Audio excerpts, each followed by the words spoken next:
શ્રી કૃષ્ણ બધાને, જય જલારામ. બપોરનો ટાઈમ છે અને આજે આવ્યું છે મારી દીકરીનું રિઝલ્ટ. તો એની થોડીક પાર્ટી જેવું ફીલ થાય એવું બનાવ્યું છે. અને રિઝલ્ટ જોવા માટે તમારે વ્લોગ જોવો પડશે. એમાં મેં મૂક્યું છે રિઝલ્ટ હિયાનું. તો હું એને વિધાઉટ ટ્યુશન કરાવું છું, ઘરે જ કરાવી છે બધી તૈયારી. તો કેટલું સરસ એનું રિઝલ્ટ આવ્યું છે એ જોવો તમે. જો અહીંયા છે લીલી ચોળીનું શાક, રોટલી, ભાત.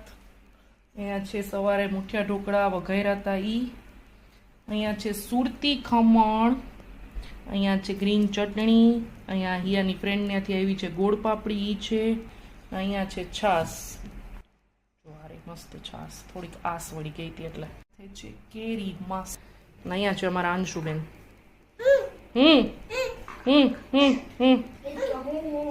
જો કેટલા પથારા કર્યા છે.